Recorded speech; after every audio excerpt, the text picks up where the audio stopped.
Welcome to your personalized deep dive. Today, we're tackling Canadian work permits. Oh, okay.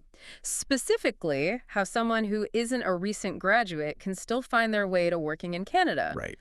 You provided a bunch of articles and resources. Yeah. So let's untangle this web, shall we? We've got a lot of ground to cover. Yeah, we do. From free trade agreements making things easier to programs specifically for youth, Mm-hmm. whatever that means these days. You're telling me. Yeah. The sheer number of work permit programs is honestly where I see most people getting tripped up. Right. It's not just about finding a job in Canada. Yeah. It's about finding the right program. Okay, so let's start with that then. Sure. I'm seeing this term labor market impact assessment or LMIA pop up everywhere. Is that what we need to focus on first? Absolutely. An LMIA, it's like the gatekeeper, Oh, okay. deciding how easy or difficult your journey will be. Gotcha. An LMIA is basically the Canadian government's way of saying, okay, prove to us that no Canadian citizen can do this job before we let a foreign worker take it. So no LMIA means a smoother ride. Exactly. Oh, nice. One of your sources even called it seamless, inexpensive, and quick without the LMIA. I like the sound of that. Who wouldn't? Now I'm seeing that free trade agreements, or FTAs, Yeah. often waive the LMIA. Right. But Canada has FTAs with a ton of countries. I do. It's true. Are they all created equal, or are some more work permit friendly than others? That's a great question. They definitely differ. Okay. For instance, CUSMA, which covers the U.S. and Mexico. Okay. It's great for professionals, Yeah. but it's more restrictive for, say, Great. someone looking for a seasonal agricultural job. Oh, interesting. Whereas the CETA agreement with Europe Right. has excellent mobility provisions for various skilled occupations. Okay. It really depends on the specific profession Gotcha. and the fine print of each agreement. Okay, so FTAs are worth a close look, especially the specific clauses that apply to your line of work. For sure. Now, what about someone who's not from an FTA country? Hmm. What are their options for bypassing the LMIA hurdle? Well, there's the International Experience Canada program, Okay. or IEC. IEC. It's designed for young people, Right. usually between 18 and 35, Mm-hmm. to have a working holiday in Canada. Ah, the youth program. Exactly. So it's not just about the work then. Right.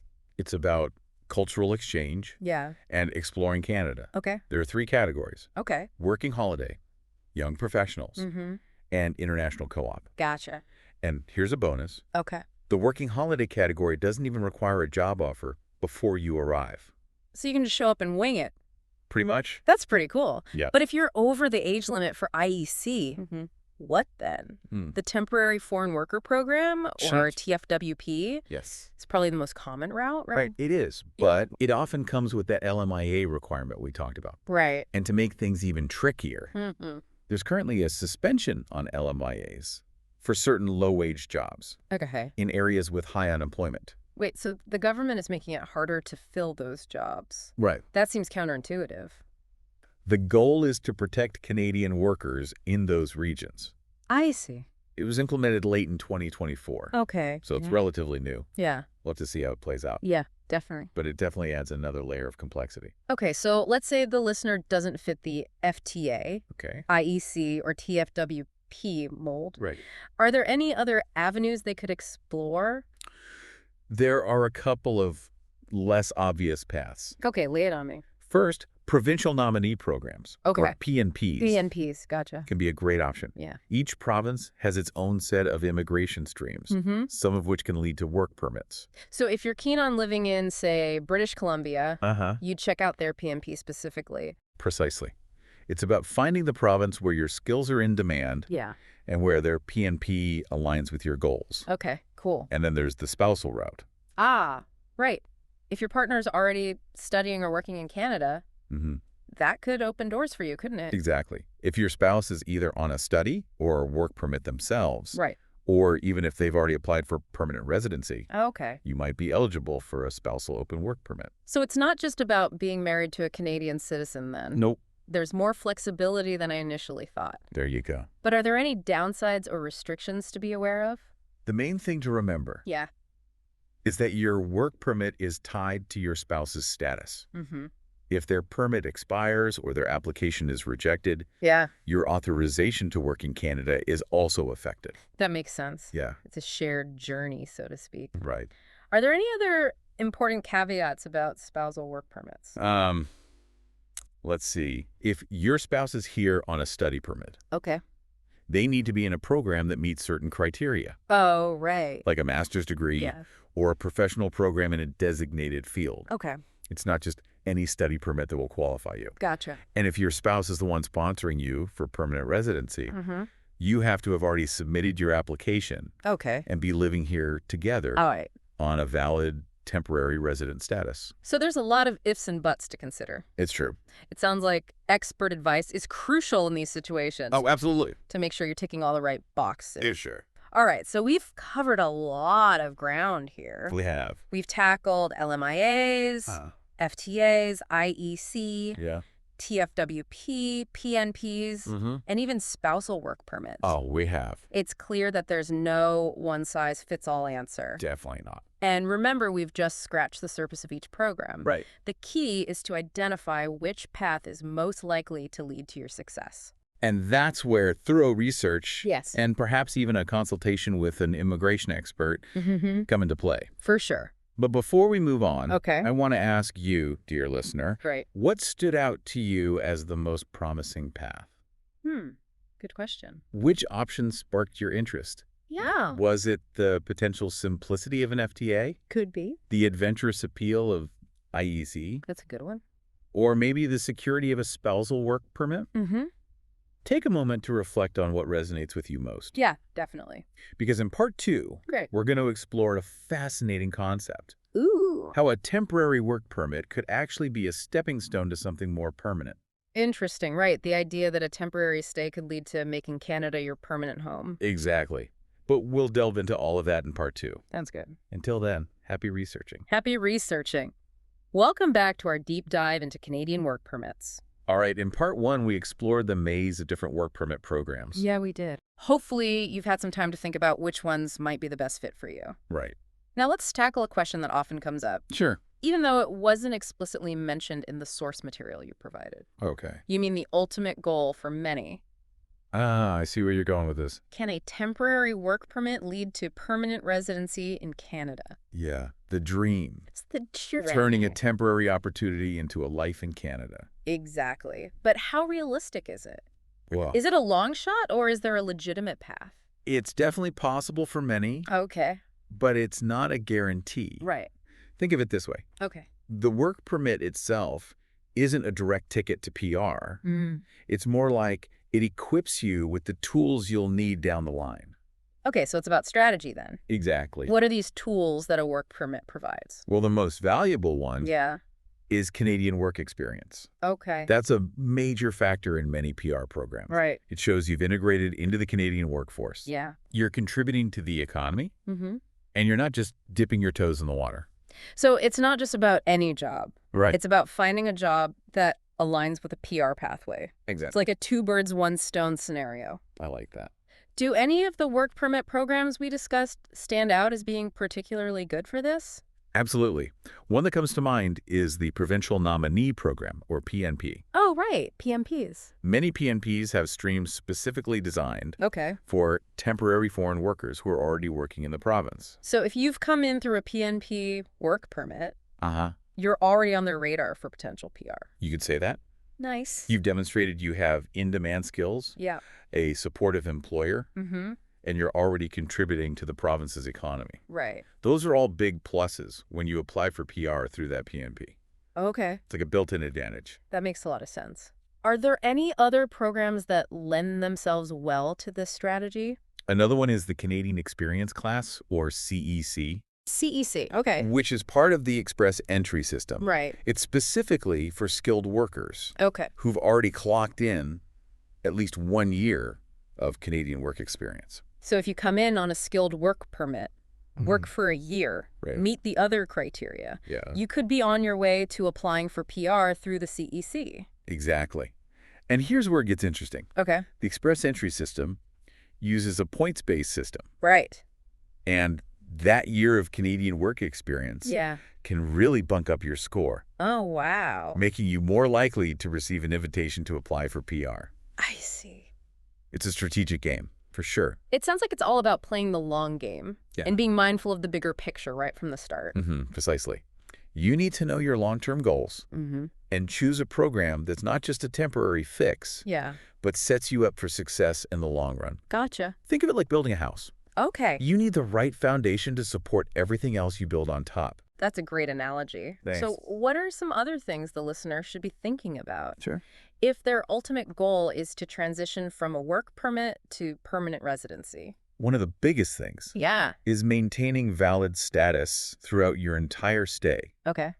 Any slip-ups, Yeah. like overstaying your visa Right. or breaching your work permit conditions, can seriously harm your chances of getting PR later on. Gotcha. It's like having a clean driving record. Yeah. It makes everything smoother. Okay, so follow the rules. It's- Don't overstay your welcome. Right. Keep everything squeaky clean. What else is essential for making this transition? Language proficiency is huge. Oh, right. Language. You need to meet specific language benchmarks Okay. for most PR programs. Yeah, So brush up on your English or French as early as possible. I see. Even if your current job doesn't demand strong language skills, Right. the PR process will. That's a good point. Yeah. It's easy to get caught up in the day-to-day and forget about the long-term language requirements. For sure. Anything else that can make or break this journey? Let me think. Yeah. Well, the immigration landscape in Canada is constantly changing. Oh, right. New programs pop up. Yeah. Rules are tweaked. Okay. And what worked yesterday might not work tomorrow. Uh-oh. It's crucial to stay informed and adaptable. So it's not enough to do your research once and call it a day. Definitely not. You need to be in it for the long haul. Right. Keep learning. Yeah, And adapt your plans as needed. exactly. Subscribe to reputable immigration news sources. Okay. Check government websites regularly. Mm-hmm. And don't hesitate to talk to immigration professionals. Yeah, good idea. They live and breathe this stuff, so They know what's up. they're your best bet for staying up to date. That's great advice. Thanks. Be strategic, play by the rules, polish your language skills, Yeah. and stay informed. Sounds like a solid game plan. It is. For anyone hoping to make Canada their permanent home. Absolutely. It's an investment, but it's one that pays off in the long run. Right. And speaking of investment, Okay. let's revisit spousal open work permits for a moment. Sure. One of your articles touched on how they're tied to the sponsoring spouse's status in Canada. Right. We talked about how if your spouse's permit expires or their application is rejected, Yes. your work permit could be revoked too. Exactly. It's vital to understand that connection Yeah, and have a backup plan in case things don't go as planned. I see. For example, would you be eligible for a different type of work permit on your own merits? Right. Or would you need to leave Canada and reapply from outside the country? Oh, wow. These are not fun questions to grapple with, Definitely not. but it's better to be prepared than caught off guard. I couldn't agree more. Yeah. It's all about risk assessment Right? and having those contingency plans in place. Precisely. And this is where professional advice can be invaluable. Yeah, for sure. An immigration consultant can help you assess those risks Okay. and tailor your strategy accordingly. Now, I remember another interesting point from the materials. Okay. Some PNPs are offering work permits to candidates before they've even been nominated. Ah, yes. This is a relatively new development. Really? A temporary public policy launched mid-2024 Oh. to address labor shortages in certain provinces. Oh, interesting. It's all about getting skilled workers in place faster. So how does it work? Well, How do you snag one of these pre-nomination work permits? it depends on the province, Okay. but you typically need a valid job offer Right. from an employer in that province, and you have to meet their PNP eligibility criteria. Okay. If you tick those boxes, Yeah. you can apply for a work permit support letter from the province Gotcha. and use it to apply for your work permit from IRCC. It's like a fast track to working in Canada Um, while your PNP application simmers in the background. Exactly. But you mentioned it's temporary. Do we know how long this policy will be around? As of now, it's set to expire at the end of 2024, Oh, but the government might extend it right. if they feel it's still needed. So if this is a route you're considering, Yeah, don't drag your feet. you got it. Time is of the essence when it comes to immigration. Couldn't agree more. Don't wait for opportunities to vanish. Right. Be proactive and seize them while you can. Now, Yeah. before we move on to our final thoughts, Okay. let's shift gears a bit All right. and talk about what happens when life throws you a curveball. You mean what happens when your plans change? Exactly. Your circumstances shift Right. and things don't go exactly as you envisioned? Uh-huh. It's the what-if scenario that can keep you up at night. Exactly. Because, let's face it, Yeah. life rarely follows a perfectly straight line. So true. So let's talk about those unexpected twists and turns Okay. that can impact your work permit journey and what you can do to navigate them. We've talked about all these different paths to working in Canada, but what happens when someone's already here on a work permit and their situation changes? Yeah, that's important. Maybe they lose their job, Uh-huh. their relationship ends, Right. or their plans simply evolve. It happens. What are their options then? That's a crucial question, Yeah. and one that every temporary foreign worker in Canada should consider. Right. Life is unpredictable, Yeah, for sure. and we need to be prepared for those unexpected turns. Because sometimes life throws you a curveball. Right. Exactly. Things don't always go according to plan. Nope. Let's say someone's work permit is about to expire, Okay. but they're no longer working for the employer listed on the permit.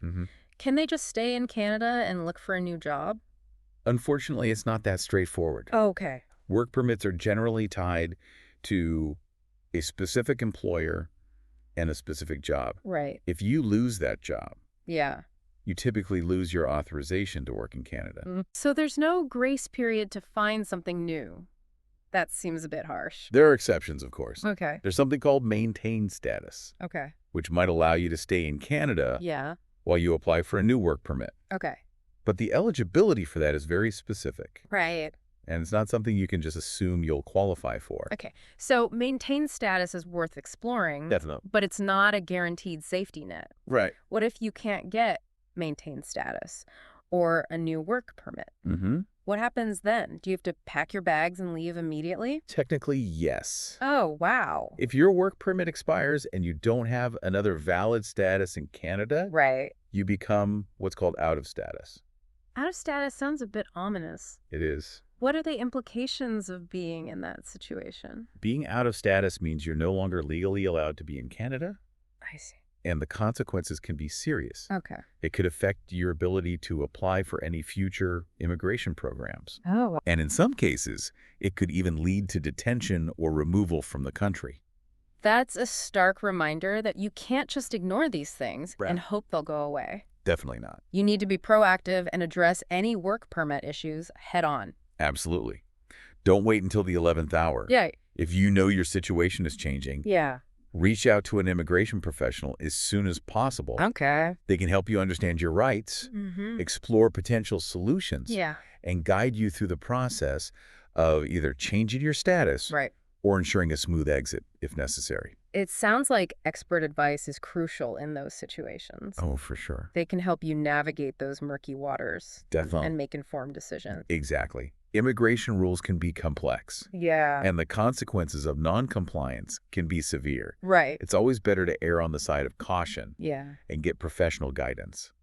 Now, what about someone who came to Canada on a work permit, but their goals have changed? Okay. Let's say they decide they want to study instead. Can they just switch gears like that? It's possible, Okay. but it's not a given. Right. They would need to apply for a study permit, Okay. which has its own set of requirements and procedures. Yeah. It's not as simple as swapping one permit for another. Okay, so yet another scenario where you can't just assume you can change your status on a whim. Definitely not. You need to go through the proper channels and meet the specific requirements. Absolutely. And it's important to remember that even if you're approved for a study permit, Right. it doesn't automatically extend your stay in Canada. That's true. You still need to make sure your visa or temporary resident status is valid for the duration of your studies. Exactly. It's all about keeping track of those timelines. Yeah. And ensuring everything is in order. For sure. Immigration seems to be a lot about timing and paperwork. It is. Missing a deadline or overlooking a detail can have significant repercussions. You're absolutely right. So it really is all about dotting your I's and crossing your T's. It is. And having a good immigration advisor on your side can make that process much smoother. Oh, absolutely. They can act as your guide and your advocate, making sure you don't fall through the cracks. Right. We've covered a lot of ground in this deep dive. We have. We've explored the different types of work permits, the potential for transitioning to permanent residency, and even what to do when your plans take an unexpected detour. Exactly. It's been quite a journey. It has. But hopefully, this has given you a solid foundation to build upon. That's the goal.